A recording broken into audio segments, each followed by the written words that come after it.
Well, hello, everybody.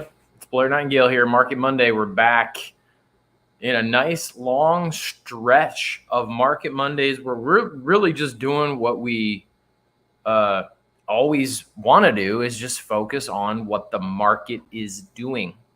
You'll notice on Tradeway TV right here on YouTube, we've got shows throughout the week. Market Monday, Tip Tuesday, Word Wednesday, and we're doing other things on here with our charting software and all kinds of stuff that you can see right there on YouTube. But we start off the week right here, Market Monday, because why not start the week off knowing, hey, what's going on in the market? What am I watching for? What are some things that I need to know? Also, tonight, I'm going to take a little bit of a step back. We try to do kind of a micro and macro view here of the markets on Market Monday. We've got investors that come and watch, and we've got traders that come and watch. We like to encourage people to really learn how to be both. But the two things, no question, are different one from the other, okay? Just because we own stocks doesn't mean we're a trader, but we're an investor. Just because we have a trading skill set doesn't mean we shouldn't have, or at least be looking at having, some long-term investments, right? There's value in both. And we really do talk about both here on Market Monday, because we talk about both here at Tradeway, because both can serve us. Okay. Benjamin is over there in the comments right now, dropping in, made it live as a YouTube friend out there. I know we got some Facebook friends with us as well tonight. If you're on, of course, just like Benjamin did, you can drop in a comment, question, concern, anything that you want to put right in there. Let me know. I would love to dive in and talk stocks with you. Maybe it has to do with what we're looking at. Maybe it's a little bit different. That's fine by me. I got some things I want to show you tonight, because I mentioned the micro and the macro, meaning the micro is more for the trader. We're going to go in, we're going to look at the price of the stock, okay? A lot of folks that come to Tradeway are interested in, how can the stock market work for me? How can I break down the confusing world of finance and get an education that helps me make smarter, better decisions with my money, and even learn that I can do some things that Wall Street says I can't do. By the way, you know, Wall Street has a name for you and I. I've said it on here before. Retail traders is something that they call us. But they have another name for us, and it's dumb money. Dumb money. How about that? Do you really want to give your money to an industry that has a name for you that is dumb money? By the way, do you know what they call themselves? Smart money. They call themselves the smart money. Peter Lynch, famous investor, said that the dumb money is only dumb when it listens to the smart money. Right? So, that said, we want to look into helping folks understand how to play this game. And that does include both the long and the short term. Okay. And I want to look at both tonight. I'm going to say right off the hop, I'm going to go in. There's a couple of big news items coming for traders this week. I want to make sure you understand what those are. We're going to look at the chart of the S&P 500. Which basically did nothing today, right? After a pretty strong July and capping off another month of a pretty strong year, it's looking like we're getting a little bit more and more optimistic in the stock market. So I want to show you traders out there what we're watching this week. And then I'm going to take a step back and I want to look at something more in the long term. Where are we going from here? A lot of talk about a recession, right? There's still a higher probability, nearly, not quite, nearly 70% projected among top economists that we will see a recession before the end of the year, but it's not as high as it was. And the market has definitely been climbing pretty consistently. Now, that's not that that's never happened in a bear market. It's what we call a bear market bounce. You get big bounces. But they don't hold because the fundamentals of the economy don't hold. But I think there's some debate here that's worth looking at in an interesting way for you and me. And I want to look tonight at the fragility of our financial system, which is the financial system that you and I are in. So learning how to protect what you have and promote what you have, multiply what you have, okay, is something that we're all about here. I want to give you some insight into some things maybe you didn't know were happening right now. Let me start by asking this. When we had a bunch of bank failures earlier this year, why did that happen? Why did the banks fail? Okay. If you don't know, which most people don't know, right? Then it means you probably don't know a lot of the things that banks do with your money, okay, that they're allowed to do that you didn't know they were allowed to do, okay? So it's going to be very interesting to talk about. But first, I want to take you guys into the chart. I mentioned there's a few things coming up this week that's important. Look at this. Look at this. Just a nice channel, breaks out of that channel. And then when we brought this up last time we were on Market Monday, dude, it just pulls right back into that moving average, pops up, nice move.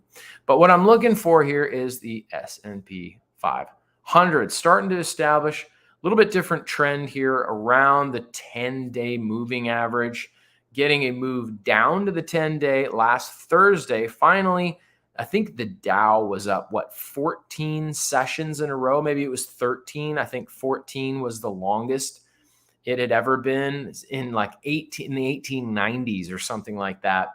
My numbers might be slightly off on 14 days or 15 days in a row. It didn't break the record, but we had a lot of days in a row, and we got a sell-off to the 10-day here finally on Thursday. So that's what we do, guys. We come in, we look for a reliable, predictable, repeatable technical pattern. We have to understand how price works so we can get an edge in the market. We're not looking for price action. We're looking for price edge. So what you want to do is come in and identify that pattern. From there, it's moved down into the 10-day, and then we got a gap up, right? Got some good news, held at the 10-day. Buyers felt confident. They came in, pushed the market higher. Today, not much going on. Little bit of a move, but not much going on. Why? We've got Apple earnings this week. We've got Amazon earnings this week. And we've got a big jobs report on Friday. Big jobs report. I don't anticipate that the market's going to go sideways all week waiting for jobs. But you've definitely got Apple, which I'm going to go to right now, coming up. And it'll show right here on my screen. I've got August 3rd for Apple. Apple also coming in, nice technical pattern, coming into its 10-day, into support, making another nice move up from there. Getting close to earnings, though. So that volatility is definitely going to come into play. And for those options traders out there, that's going to mean a disadvantage as we get closer to earnings for the buyer, as we're going to see inflation on those options prices as you get closer to the earnings report, right? Those things are going to expand the premium because of the volatility. Also, Amazon here getting pretty close, also on August 3rd. So you've got Amazon, Apple earnings. Blair, what if I'm not trading, not looking to trade Apple or Amazon? Should I not be trading at all? No, of course, I'm not saying that at all. I just want you to know what's on deck, what's coming up this week. If you get a big miss or a big beat, we will call it, when an earnings report beats expectations, then you may see a lift, especially in the NASDAQ, as those major tech companies hold up. This is just a nice, clean little trend here. If I actually go in here, I show you something like NVIDIA. Okay. This has just been a nice clean trend, looks very similar. Also kind of going sideways right now, right? So we might see the NASDAQ unlock a little bit here as we get to the backside of Amazon, Apple earnings. S&P is going to be in there as well. Of course, it's not exclusive to one or the other, but big tech earnings certainly is something that we're going to see coming up in the week to come, right? Jobs report will come before the market opens on Friday. there are basic news items that we want to be paying attention to as investors and traders. Particularly, I'm going to list them for you right now. There are many news items, okay? The reason I'm listing this is not because it's exhaustive, but because it's exhausting to look for every single little news item out there. But really what we want to know is, what's the Fed doing? The Fed's going to have a meeting every month. We need to know when that is. Earnings. Every publicly traded company is going to report earnings once per quarter. We need to know when that earnings report is. If you've got access to our software, you'll see the earnings report right there. And actually last week, I showed you a couple of things that can show you where you can find the earnings report. Earningswhispers.com, for example, is one of those places to be able to check that. Okay. Jobs report is a big one. CPI is another big one, right? That has a direct impact on the Federal Reserve decisions right now. Okay. Now I'm going to show you guys some things. I'm going to do something a little bit different here on Market Monday tonight. I'm going to go to share my screen, but I want to share a little bit different here. You're going to see a loop here, guys. Okay.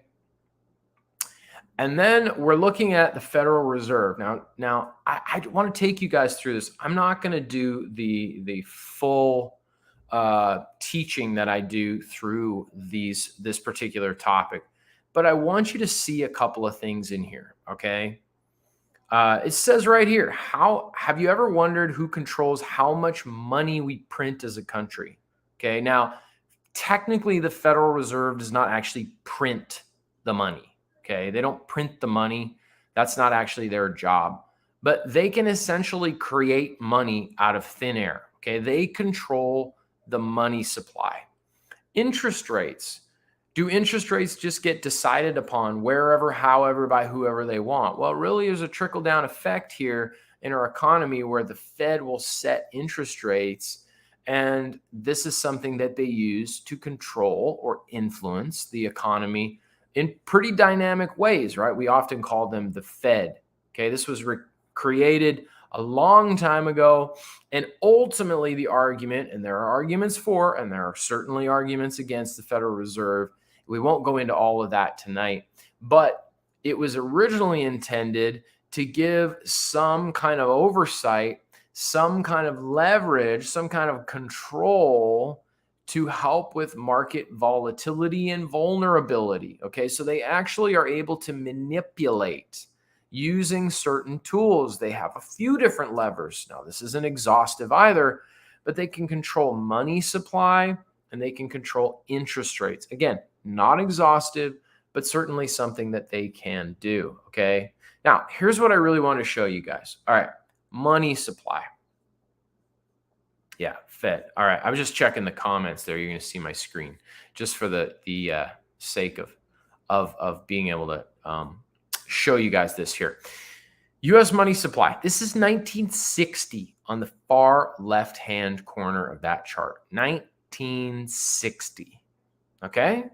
Now you can see in almost 50 years, it had gone up. But we're barely now, by the way, on the left-hand side, these are thousands of billions, okay? Thousands of billions. 4,000 is this first measurement here. Now, we're not even about halfway to that, okay? That's at about 2007. We all know what happened in 2007, 2008, right? So as I move forward a bit, notice what happens in the Great Recession, or I should say right after the Great Recession, okay? The money supply gets extremely large in comparison to all of its previous history. This is the US dollar. Okay? This is the US dollar. This is not global money supply. This is US dollar. US money supply. So it astronomically increases at that time. Now, we still can't see 2020, right? We still can't see 2020. But what happens is the Federal Reserve just starts printing money and pumping it into the systems, what they called quantitative easing. We can make money happen out of nowhere, and we can start buying stuff with it and putting it into the economy, buying certain kinds of investments and assets that are going to stimulate growth. This was the idea, right? We've got all these big banks that are in trouble from 2008, and we're going to bail them out with taxpayer dollars. At the same time, we're going to print money and pump it into the economy. Now, let me ask you a question here, guys. Are diamonds valuable because there's a lot of them or because there's only a few? Now, somebody's going to say, well, doesn't the diamond industry control the supply of diamonds, right? And that's a different conversation. But the alluded principle is clear, is it not, right? When something's more rare, it's more valuable in most cases. It's supply and demand. Well, as we use more and more and more and more dollars, as we print or create more and more and more money, pumping it into the system, the dollar actually becomes less valuable. You can't buy as much with a dollar as you used to be able to, because now there's more dollars than there used to be.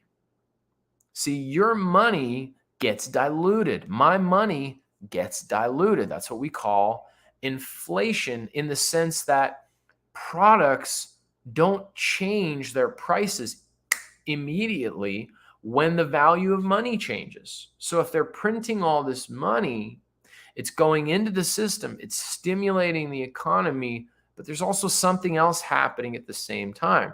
This is why a lot of people look at wage growth. If the value of the dollar, what I can buy with a single dollar, is going down, man, I just can't get what I used to be able to get with a single dollar. If the prices of goods and services was devaluing as fast as the dollar, we wouldn't notice any difference. If your wages were increasing to keep up with the devaluation of the dollar, we wouldn't notice the difference. But neither of those things happen as the dollar gets diluted. So the idea of using this kind of an approach to deal with financial crises is controversial. It's a double-edged sword at best. Now, we're up to about, let's say, 2016 here on the graph, okay? Just making sure if I don't have any questions over there. What do you guys think? Okay, what do you guys think is the amount on this chart? I've got this right side blanked out, okay? We're gonna show just into 2020. How high do you think the money supply got in 2020? Because I can tell you ahead of time, they used the same approach, and we're going somewhere. This has implications for all of us, okay? I'm going to go ahead and I'm actually going to take this off the chart for a minute here. Throw in the chat for me, right? Let me know, guys, what's your guess on that chart? Okay, I'm going to pull it up again. I'm going to show it to you, but I want you to make an educated, or maybe not an educated guess, as much as just making a guess and taking a look at this one more time, right? So Benjamin says 5,000. So right about here, right? Right about there, okay? And just the way the screen share is working tonight, I know it's kind of a picture-in-picture thing there, but 5,000. Anybody else? Right? Anybody else got a guess? I'm going to go ahead and remove this one more time. Just pop it right there in the chat. Let me know. Okay. Just give it a sec. How much? 2020. Whole world shuts down. Whole economy shuts down. And then the government just decides, well, what are we going to do? We got to keep this thing afloat, right? We're going to do what we did in the last recession, and we're going to print money and we're going to pump it in. All right. 12,000. We got a 5,000. We got a 12,000. All right. I'm going to jump back over. So 12,000 is right about halfway up the chart here, right? Okay. So a little more aggressive, a little bit more aggressive, you know, and when you consider what we're looking at here, you know, it's not like they haven't, you know, recorded recessions in the past, even some nasty ones. Okay. Interest rates in the 70s A lot of you guys on here, you were around for interest rates in the 70s, late 70s, early 80s. Okay. Very, very high. But we're just looking at money supply here. And I'm going to go ahead and I'm going to show you where we went. Okay. It's only just recently pulled back a little bit, just a little. By the way, they used to print the money supply. The Federal Reserve would release it every week. I found this out. They discontinued it. They discontinued it in 2021. They didn't want people paying attention to the US money supply on a weekly basis. So now they print it a little bit differently and they do it every month, which is the chart you're looking at right now, by the way. Okay. They almost seem to talk like this is irrelevant in modern economics. But I can tell you what, that is an enormous amount of money. We have never even come close to printing that much money. Now, what happens to the value of money when that much gets introduced to the system? To what? To stimulate it. Okay. Why did stocks go up so enormously in 20 and 21? Even though it crashed in the spring of 20, it turned right around and went to the moon. Now, that's good work if you can get it, right? There are a lot of people who understood how to use these skill sets that made a lot of money, okay? Made a lot of money just being in the stock market. But this is what we call stimulus. It's just like I've said on a few different Market Mondays recently. Coffee, caffeine, that's a stimulant. If you pump it into the system, it's going to do something. Alcohol, a depressant. If you pump it into the system, it's going to do something. Okay? But what happens after too much stimulus? Crash. Now, am I guaranteeing that there's going to be a crash? No. But we are blending ingredients together in this potent mixture, okay? And we're not really sure what this is going to create. That is a significant increase. And what has it done ultimately? And I'm going to actually move a little further here. And I'm going to look at the dollar really quick, okay? A dollar here, a penny there. Like what used to be a dollar is pennies now. So $1 in 1913 has lost 96% of its value. Guys, that's for 2017, not 2020. Okay? Which means what you used to be able to get. In fact, I saw something last night. It said you could go out and you could buy between 26 and 30 candy bars, okay, for $1, a specific kind, okay? And now it's lost 96% of that purchasing power. Now, let me just ask you this question, because we're not just looking at numbers and mumbo jumbo here. Has your income, your wages grown to the degree that the buying power of the dollar has gone down? And if the government continues to just pump money into the system to prop it up, and you and I don't see any of those profits, right? We don't see the wage growth. We're not in the stock market. Now, we are here, right? But this is what I'm saying.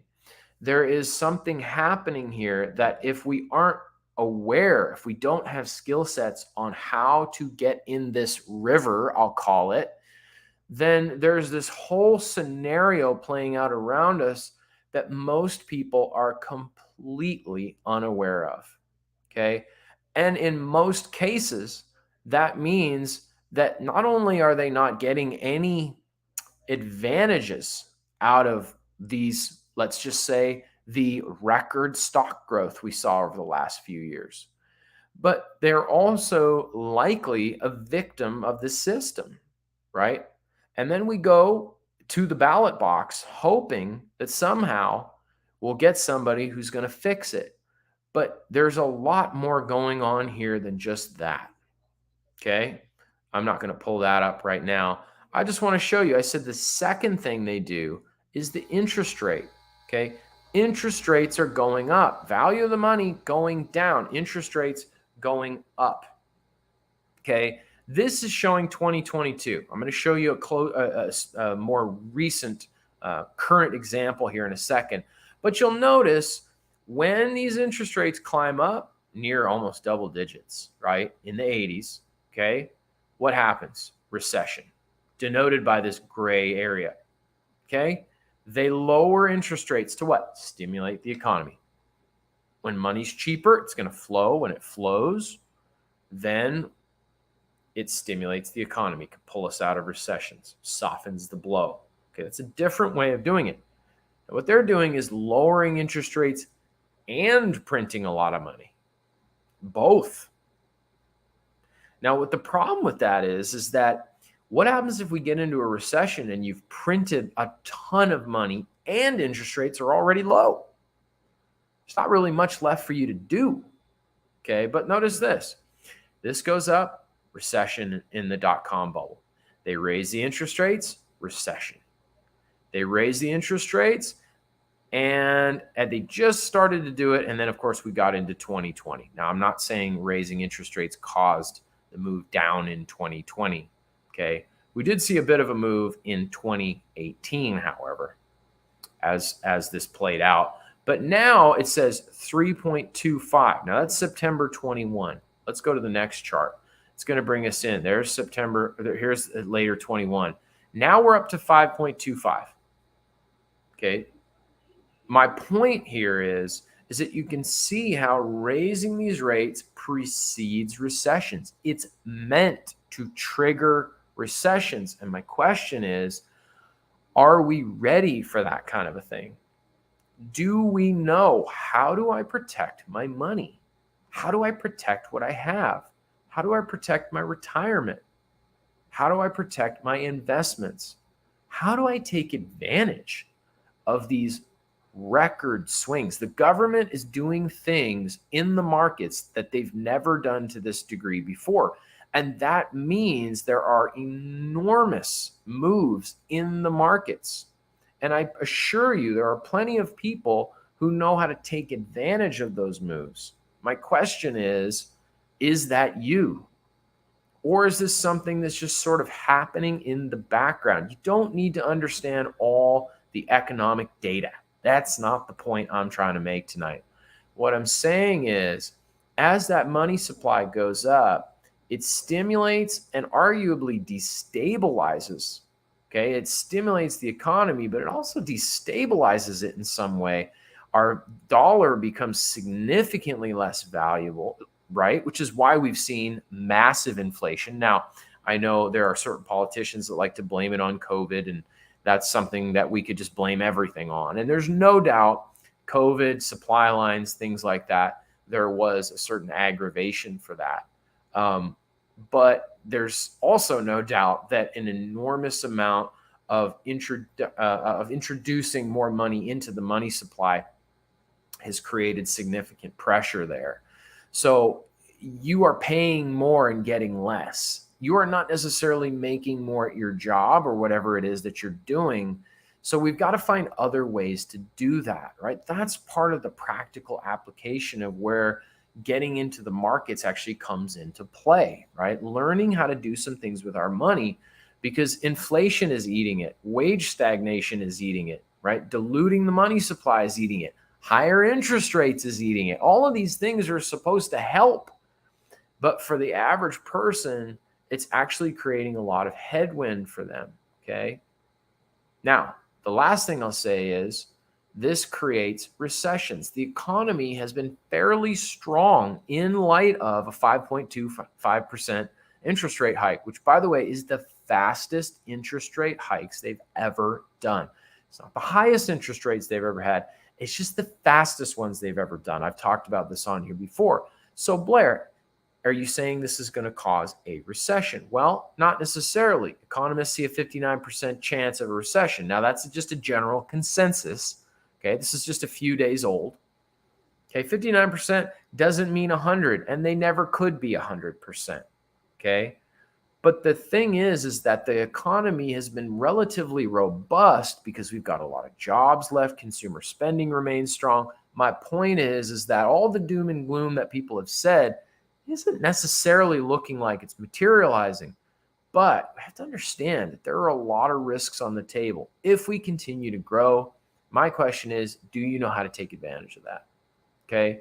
If we see decline or we start to skate on very thin ice, which in my opinion, what I'm showing you tonight is showing us at the very least, there are unprecedented conditions. Okay. One more thing I've got for you tonight. Remember the banking crisis from earlier this year. Now, most folks probably heard that some banks failed. The government stepped in, took care of it, and we've all moved on from the issue. Well, it's actually not quite that simple. By the way, this one is from July 28th. Another bank closed down, the government stepped in and took it over. Okay. It's been transferred now over to another bank that's essentially just going to take over its customers. And yet it's not over. It's still happening. Now, the short version of what really went on here is, and on the screen here, you can see more of a long version. But think about what happens. Banks have something called the fractional reserve banking system. I don't know how many of you knew this. I'm going to go ahead and I'm going to stop this here and I'm going to take this off the screen. Okay. Yes, unbelievable is right. Okay. I don't know how many of you on here knew this, but the bank is not required to keep all of the balance, the deposits, right, on their balance sheet. It's not required to keep it all on hand. It's what we call fractional reserve. Okay. All of the deposits that they have from you and me and businesses and all the money in the bank, a specific branch, they only have to keep a certain percentage of that money on hand. You said, well, where does the rest of the money go? They loan it out. Okay. They can loan out that money. Now, there's different amounts depending on how big the bank is as to what they have to keep on hand and how much they can lend out. But many banks can lend out the vast majority of the money that you and I put into that bank. Now, it's FDIC insured, meaning the government will insure your deposit up to $250,000. Okay. They want us to be confident that we can put $250,000 in the bank and we'll be able to go get it. But here's the thing. You and I are not only at risk because we might put a deposit in a bank that needs to be insured. So what happened with these big banks earlier this year, and I've explained this a little bit on some previous Market Mondays, the point I'm making here is not, again, all this mumbo jumbo about banks. The point I'm making here is that there's a whole system at work that a lot of folks don't even understand is at work. It's creating tremendous rising and falling in the stock markets. People are making millions and even billions of dollars, and a lot of regular Americans, just like yourself, don't understand how these things work at all. And thus, they are not prepared to protect what they have and even get into the game, right? We don't have to take wild, crazy risks to do these things, guys. Okay. Yeah. Primo says, where's my cut? Okay. Banks then take that money and they loan it out. Okay. So they don't necessarily have that money on hand. Okay. Now, think about the fact that I just showed you interest rates raised significantly. Now, bonds are a debt instrument. Okay. I could go out, I can purchase a bond. They give me let's call my iPhone piece of paper, right? They give me this bond and it says, hey, Blair, if you hold that bond, you don't cash it in for a year or 5 years or 10 years or however long that bond is to its maturity, we'll pay you 2%. We'll pay you 2% on your money. Okay. Okay. That's 2% I can make. But interest rates just went up significantly. So guess what? It's not just the 2% ones anymore. Now there's 4% or 5% bonds. So everybody wants to dump the 2% and go for the 4%. Well, what do you think happens to the value of the 2% bond if nobody wants to buy it? It goes down. But what if your bank has already purchased billions of dollars in those 2% bonds? Well, here's the thing. They may be taking enormous losses, okay? They've used capital that you and I are putting in the bank, and they are ultimately also investing in these bonds. They've taken enormous losses, but the government doesn't require that the bank claims it as an actual loss because they still own that 2% bond that will mature. And when it matures, they won't take a loss. They'll get their money. That's how bonds work. We'll pay you that 2% plus your principal capital, right? So then the bank is okay. The problem is that many of these banks that bought tons of these bonds, now interest rates have gone up. They're taking enormous losses on the bonds, but they're not liquidating them. So technically, it's not a loss. They're extremely vulnerable. What happened with earlier in the year with some of these banks, as the economy gets into pressure, the tech industry, for example, got under pressure, right? Silicon Valley Bank, a lot of business owners, wealthy people they took their money out of the bank. Why? Because they needed the money. They needed the money. They were depleting savings. They were depleting deposits. Guess what? The bank couldn't cover the deposits. They weren't used to that many withdrawals. So they needed capital. Well, they can't get to their reserve capital. Why not? Because it's in these bonds. So what do they have to do? Sell the bonds. They have to sell the bonds to have capital to pay the deposits. But what did they do? Realized an enormous loss. And now the bank is really in trouble, and it started to spiral. Now, I'm going to show you one more slide here. Okay. Let's go here. Now, I'm going to say this again. So now that bank has taken a loss. Okay. And it starts to spiral. And finally, it gets so dangerous, the government comes in and takes it over. And this starts happening. They also had to do a few things to get rid of what they call financial contagion, which primarily comes when you and I go, well, we no longer trust the bank, so I'm going to take all my money out, which, by the way, I'm not suggesting we do that tonight. But I go take all my money out of the bank, and then the bank fails, okay?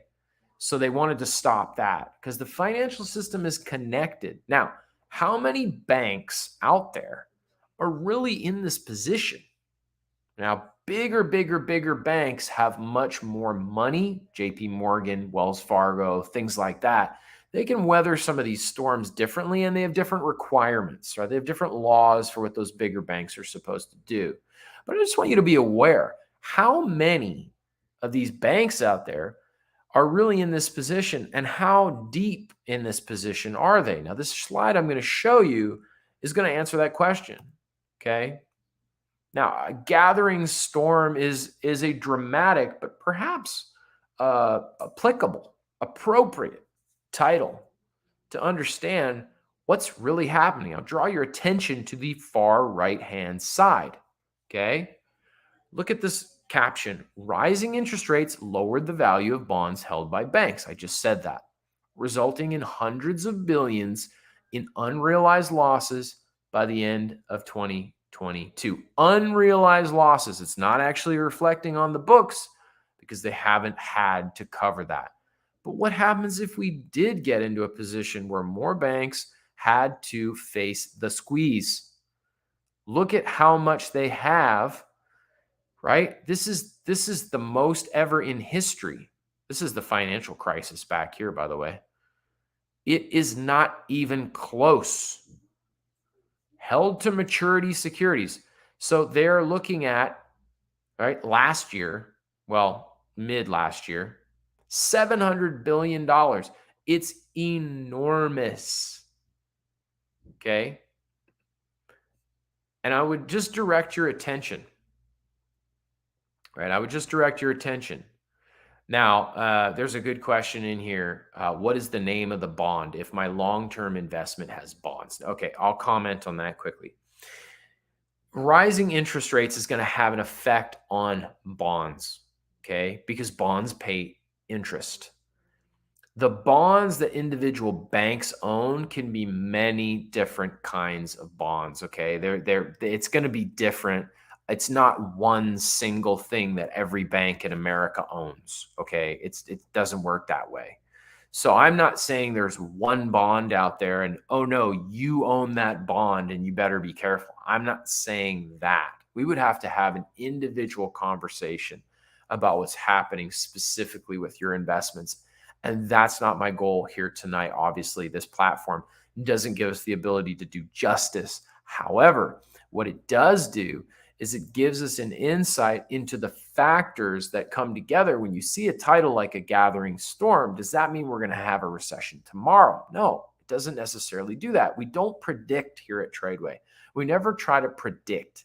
Okay. However, we do try to look at the signals to say, what kind of risk are we really dealing with? And I will say, once again, when I look at interest rates, when I look at stagnation in wages, when I look at probability of a recession, when I look at the money supply, when I look at all these factors coming together, the devaluation of currency, when I look at the vulnerability of banks, when I look at fractional reserve systems, which frankly, many people don't have $250,000 in the bank, okay?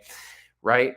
But at the same time, there are things happening with the banks that we don't realize. I don't have time to go through it tonight, but ultimately, this is what happened in 2008. And we almost looked at the collapse of the entire global financial system when the governments came in, used your tax dollars, and bailed out the banks. So my question for you is finance, not as a whole, but trading, investing, educating yourself, understanding how do these things work, but more so than just learning all the pieces, right? We're not trying to all become economists here. By the way, I don't consider myself an economist, but I am an active trader in the stock market who wants to understand these things because as a person alive in the year 2023, there are strategies and tools that I can use to protect what I have and to ride the wave, whether it's going up, it's going down, or it's going sideways. And that's ultimately what we teach here at Tradeway, so that we don't stand from afar and go, well, I don't really know what's going on. It seems out of my hands. Hopefully the politicians fix it. Okay. We're trying to equip people out there to have more power in the conversation. What I like to say, be a powerful participant in your money and understand that, hey, if that much money has been printed, where does it all go? To those who have the knowledge, to those who have education about how it moves. That's where it goes.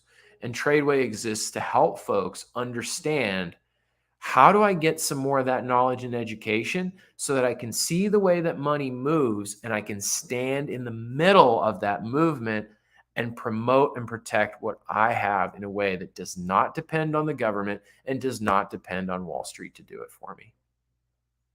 With that said, Blair Nightingale, this has been Market Monday. Hopefully you guys had a good time. Hopefully you guys learned something. If you know somebody who needs to see this, send it on over to them, right? We want to get the eyes open, help people understand what's going on, and just see what's the importance of getting education and wisdom. The Bible says knowledge is better than gold. Why? You can take the wisdom, you can take the knowledge. I'm sorry, you can take the gold, but you can't take the wisdom. You can't take the knowledge. Wisdom, of course, is knowledge applied correctly. Knowledge is better than gold. Give yourself the gift. Invest in yourself. Financial knowledge. Learn as much as you can, our good friend Myron Golden says, as fast as you can about money. Tonight is a good example why. Folks, thanks so much for being on. I appreciate you very much. And I will see you next Monday once again. Good night.